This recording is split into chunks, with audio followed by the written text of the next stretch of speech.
I've always been good at listening. It's what made me successful as an audio engineer. I can isolate sounds most people wouldn't even notice. The hum of an air conditioner in the background, the slight crackle of static in a recording, even the faint rustle of someone shifting their weight in a chair. These are the details that make or break a project in my line of work. And up until a few months ago, I thought that same attention to detail applied to my personal life as well. I thought I was good at reading people, especially Jennifer, my wife. We had been together for 8 years, and while things weren't perfect, I never expected them to be. We had settled into a routine, the way most couples do after a while, but I believed we were solid. We had our inside jokes, our traditions, our little quirks that made our relationship feel unique. But routines are dangerous. They can lull you into a false sense of security, make you blind to the subtle shifts that, in hindsight, seem glaringly obvious. Looking back now, I can't pinpoint the exact moment things started to change. It wasn't as though there was one clear sign that screamed, "Something is wrong." No, it was more like a gradual accumulation of small things. The kind of things you brush off because you don't want to seem paranoid, or worse, clingy. Jennifer had been coming home late more often, but she had a demanding job, and her boss, Martin, was notorious for keeping his employees well past the official closing hours. So when she said she had to stay late at the office or attend some after-hours networking event, I didn't question it. Not at first. But then there were the other things. She started taking longer to get ready in the mornings. Her outfits became more polished, her makeup more meticulous. It wasn't just for big meetings or presentations anymore. She looked like she was dressing to impress every single day. I found myself thinking, why? Who was she trying to impress? The worst part was the phone. That damn phone. It was like a third presence in our relationship, always there between us. She never used to be one of those people glued to her screen, but lately, it was different.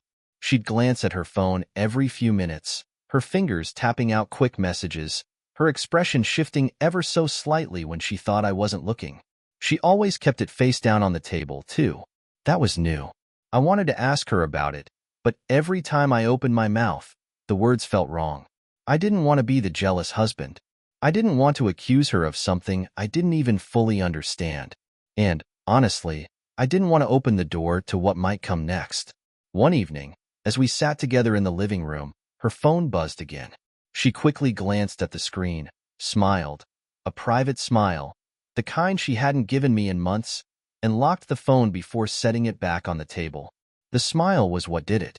My stomach twisted in a way I hadn't felt before, like someone had yanked a cord tight inside me. I tried to ignore it, focusing on the TV, but the feeling wouldn't go away. The crack I had been trying so hard to ignore had finally splintered wide enough for me to fall through. "You're on your phone a lot these days," I said, keeping my tone light, as though I wasn't already unraveling inside. Jennifer glanced up, looking mildly surprised. "Just work stuff," she said, her voice casual, almost dismissive. "Martin's been riding us pretty hard lately." Martin, her boss. The man she mentioned in passing but never really talked about. It made sense, I told myself. She was working harder than ever. Of course her boss would be in constant contact, but that explanation didn't sit right with me anymore. "Anything important?" I asked, trying to sound curious rather than accusatory. She shrugged, already half turned back toward her phone. "Just some project updates. Nothing major." I nodded, but the seed of doubt had already been planted.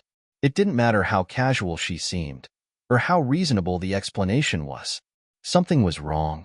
I felt it deep in my gut, and once that feeling settled in, there was no shaking it. That night, I lay awake next to her in bed, listening to the soft rhythm of her breathing as she slept. I couldn't stop replaying the past few months in my head.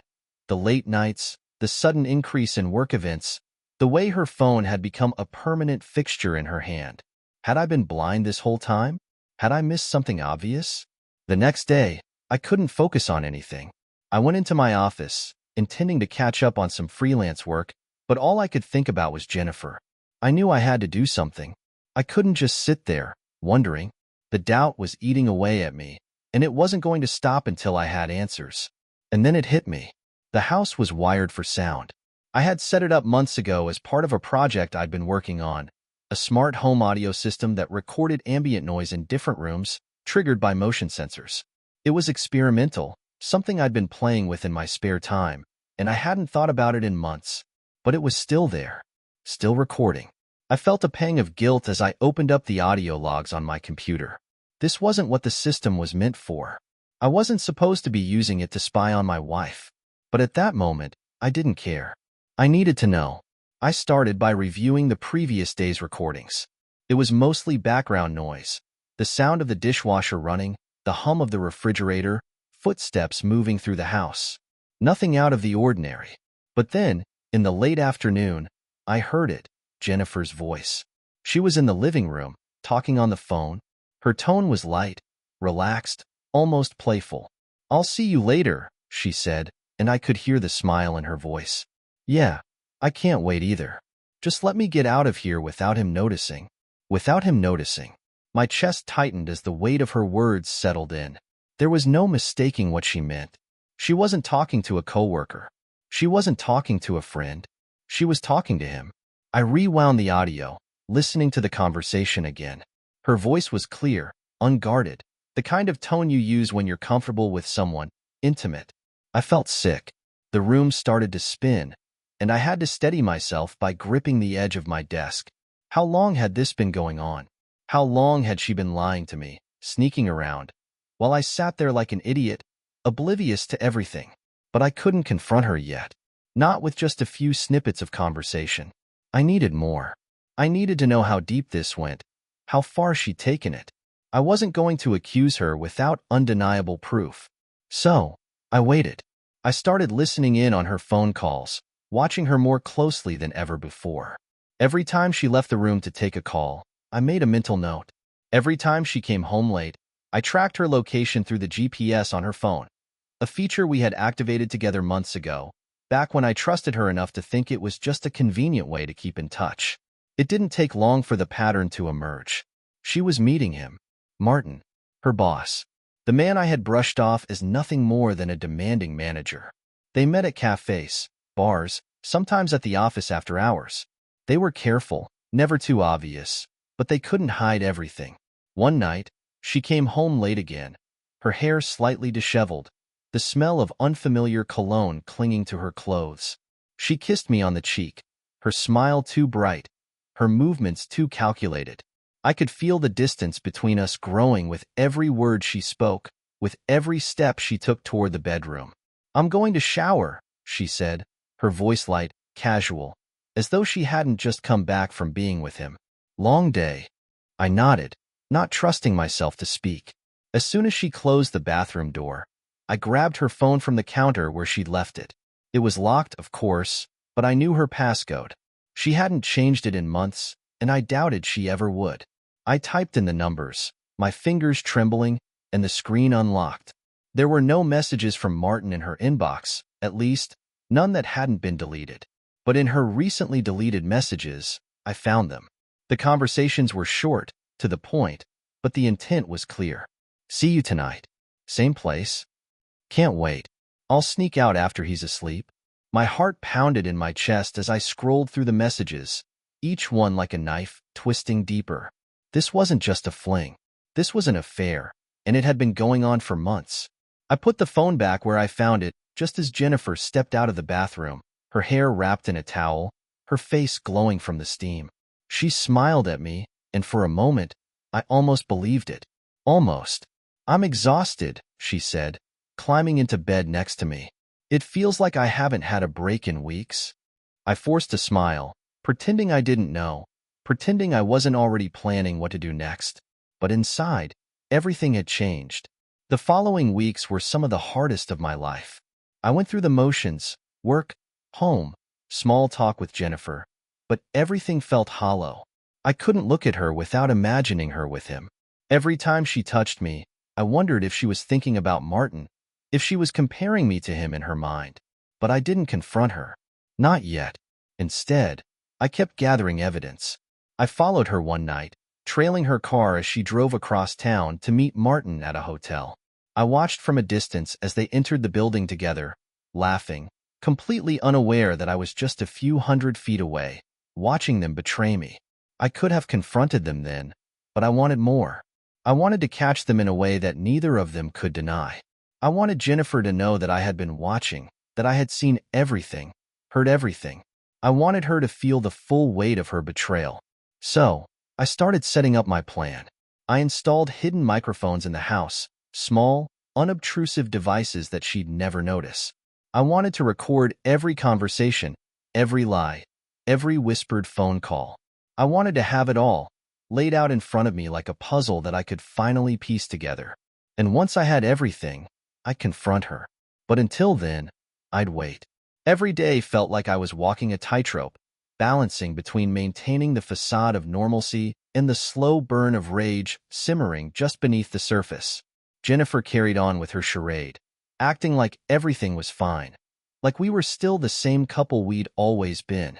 But every time she smiled at me, kissed me goodbye, or told me she loved me, I felt sick, because I knew. I had seen it, heard it. The version of my wife I had fallen in love with had been replaced by someone I no longer recognized. It became an obsession. I couldn't stop myself from checking the hidden audio logs I'd set up, scanning through every phone call, every whispered conversation between her and Martin. I started cataloging them. Each lie, each rendezvous, each promise she made to him. It was as if I was collecting evidence for a case, preparing for a trial that only I knew was coming. And with every new piece of information I gathered, the anger inside me grew. One night, after she had gone to bed, I sat at my computer, headphones on, listening to a recording of her latest phone call with Martin. The conversation had started innocently enough, talking about work, office politics, the usual banalities that would have fooled anyone else. But I knew better now. I knew how to read between the lines.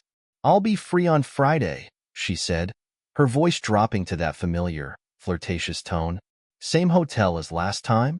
"Of course," Martin replied. I could hear the smile in his voice. "I can't wait to see you." I clenched my jaw, my fingers digging into the edge of the desk. She was planning to meet him again. After all the lies, all the excuses, she was still going to see him. And she had the nerve to come home to me every night and pretend like nothing was happening. It took everything I had not to storm into the bedroom, wake her up, and confront her right then and there. But I knew I wasn't ready. I needed more. I needed to make sure that when I finally exposed her, there would be no way for her to wriggle out of it. I wanted her to feel the full weight of what she had done.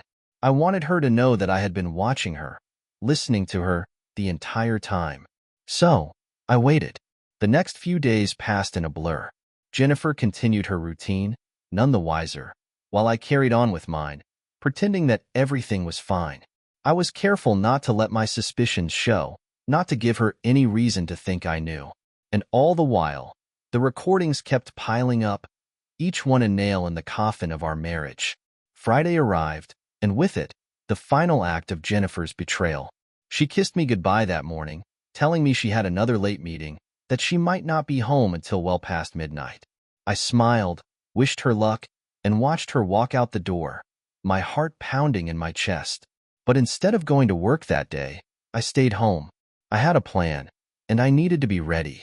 Once she was gone, I packed a bag with a few essentials and left the house, driving across town to the hotel where I knew she would meet Martin. I arrived early, parking a few blocks away so I wouldn't be seen, and waited. My stomach churned with a mixture of anticipation and dread. This was it. This was the moment I had been building toward for weeks.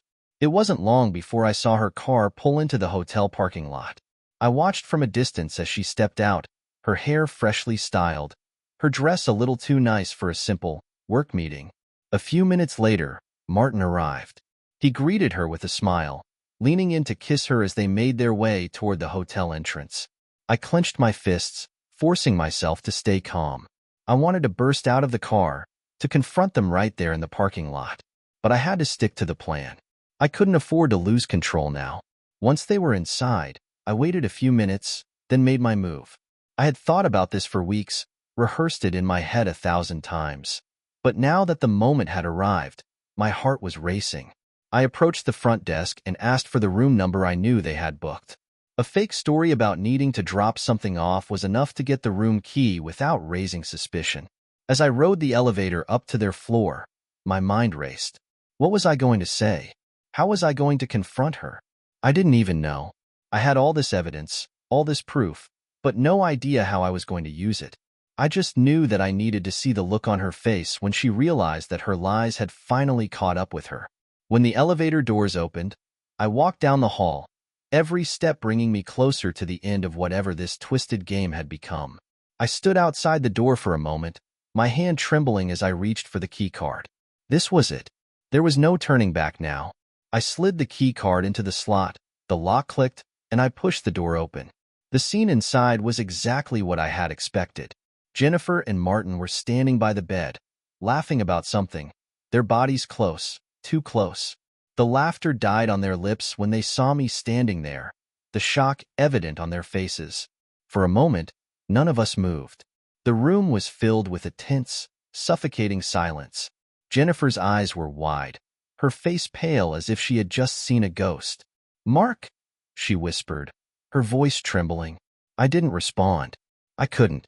My mind was buzzing, my heart pounding in my chest. I hadn't planned for this moment.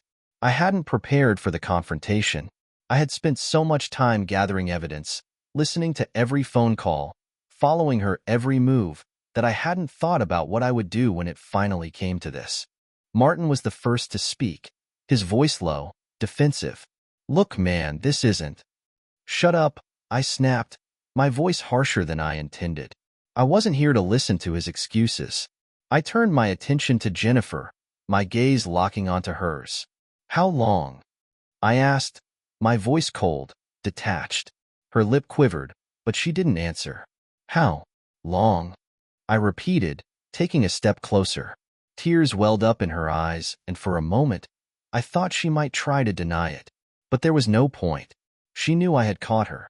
"A few months," she whispered, her voice barely audible. I let the words hang in the air between us, my mind spinning. A few months. All those late nights, all those excuses about work, the lies. Every single one of them had been leading up to this moment. And now that it was finally here, I felt nothing. No anger, no sadness, no betrayal. Just a cold, hollow emptiness. "Why?" I asked, my voice barely above a whisper. Jennifer shook her head, the tears spilling over now. "I don't know," she sobbed. "I wasn't thinking. I didn't mean for it to happen."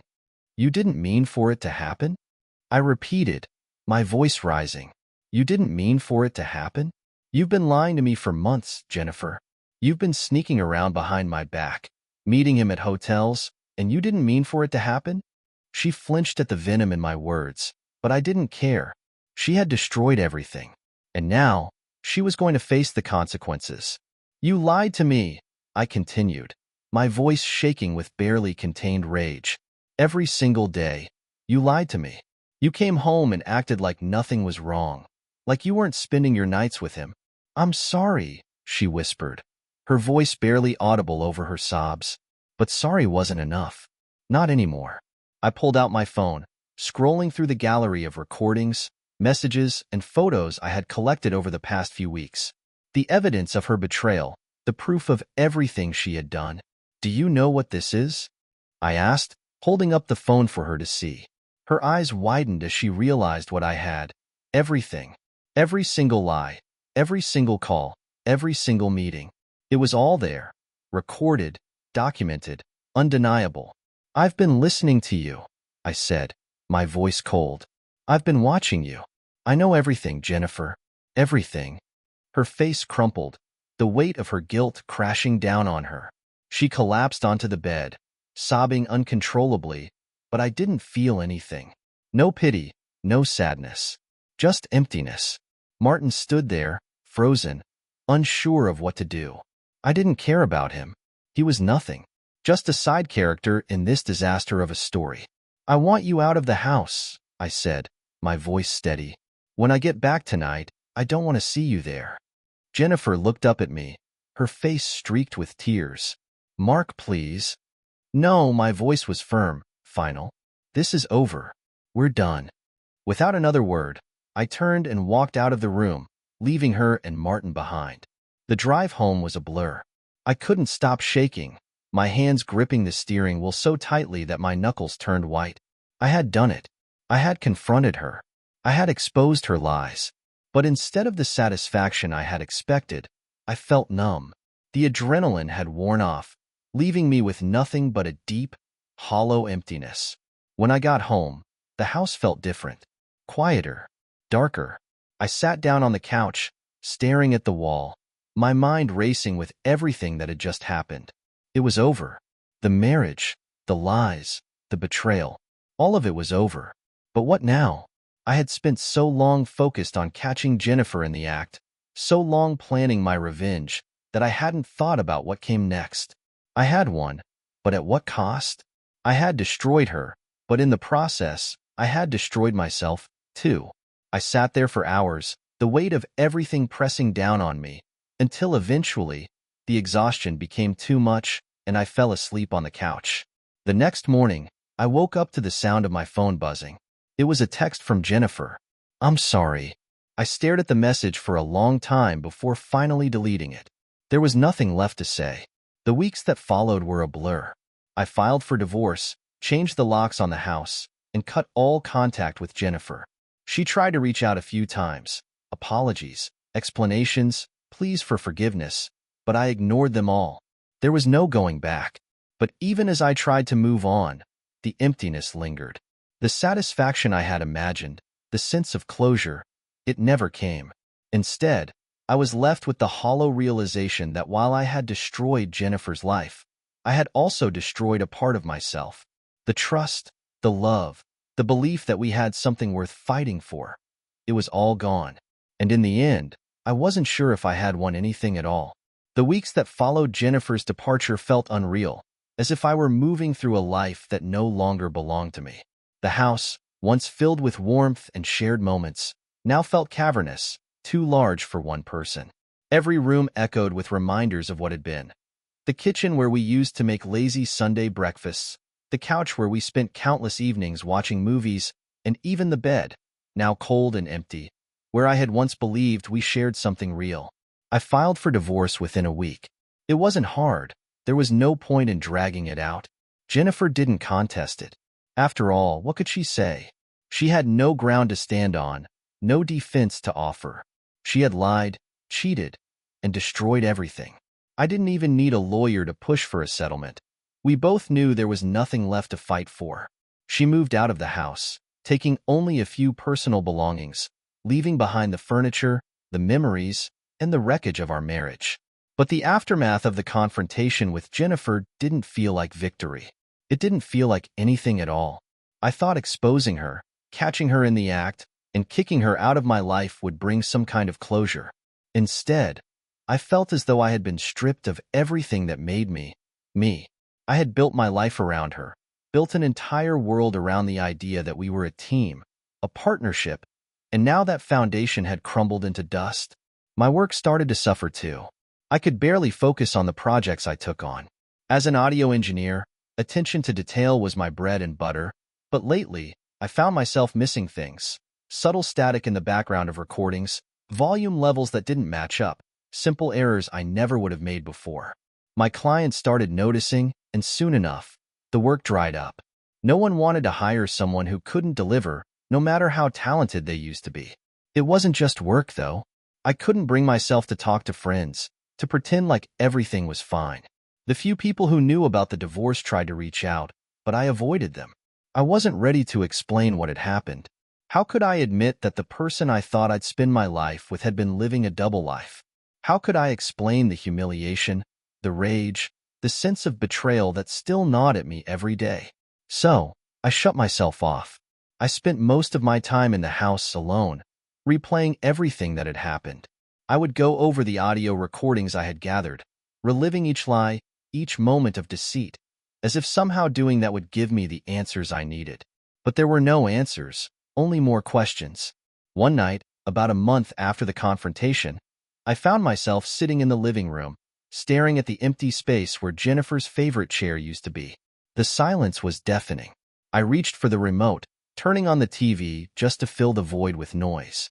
I flipped through channels aimlessly, not really paying attention to anything, when I landed on a show about revenge stories. The stories were dramatic, over the top, people going to ridiculous lengths to ruin the lives of those who had wronged them. I watched, transfixed, as one man described how he had meticulously planned to destroy his cheating wife's life, manipulating her finances, setting traps that led to her social downfall, and even ruining her career. He spoke with such satisfaction, as if he had accomplished something grand. It was then that it hit me. I had done something similar. I had set a trap for Jennifer. I had exposed her affair, gathered all the evidence, and confronted her in the most devastating way possible. And now, she was gone. Out of my life, out of the house. Her reputation was ruined, her job in tatters. She had lost everything. So why didn't I feel anything? Why wasn't I satisfied? I thought back to that moment in the hotel room, when I stood there, phone in hand, showing Jennifer the proof of her betrayal. The look on her face, shocked, terrified, broken, should have been enough. It should have been the closure I needed. But instead of victory, I felt hollow, empty. I turned off the TV, the room plunging into silence again, and buried my face in my hands. Revenge had consumed me. It had given me purpose in those weeks after I first suspected her infidelity, something to focus on, to plan for. But now that it was over, there was nothing left. No purpose, no direction, just emptiness.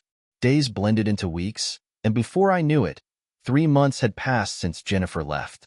I hadn't heard from her since the divorce papers were finalized. Part of me had expected her to reach out, maybe an apology, maybe some last-ditch attempt to explain herself, but there was nothing. And honestly, I was relieved. I didn't know if I could handle hearing her voice again, hearing more lies, more excuses. One afternoon, I decided to leave the house for the first time in what felt like weeks. I grabbed my coat and stepped outside, the fresh air hitting me like a wake-up call. The world had kept moving while I had been stuck in place. Cars sped down the street, people walked by, chatting and laughing, completely unaware that my life had fallen apart.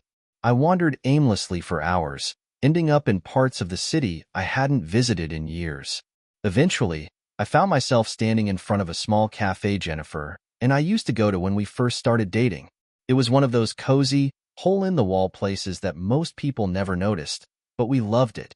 It had been our place, until it wasn't anymore. I stared at the cafe for a long time, the memories flooding back. I could picture us sitting at that corner table by the window, sipping coffee and talking about everything and nothing, back when things had been simple, when trust hadn't been an issue, back when I still believed in us.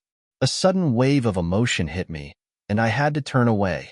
I walked quickly down the street, trying to put as much distance between myself and that cafe as possible, but the memories clung to me. No matter how far I walked, I couldn't escape them. That night, when I returned home, something had shifted. The numbness I had been living with for months had cracked, and underneath it, there was a deep well of sadness. I had spent so much time being angry, so much time focusing on revenge, that I hadn't let myself feel the full weight of what had happened. I hadn't let myself grieve, because that's what it was, wasn't it? Grief. Not just for the marriage, but for the life I thought we had, for the future we were supposed to build together. All of that had died the moment Jennifer chose to betray me, but I hadn't allowed myself to mourn it. I had been too focused on destroying her, on making her pay. But now, with the divorce finalized, with Jennifer gone, there was nothing left to fight against. The anger had burned out, and all that was left was the loss.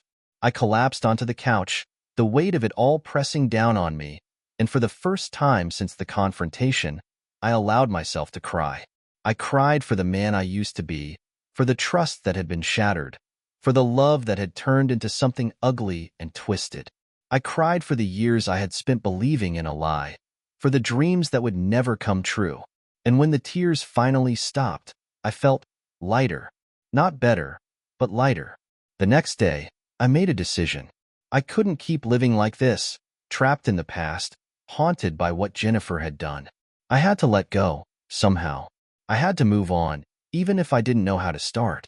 The first step was clearing out the house. I hadn't touched Jennifer's things since she left.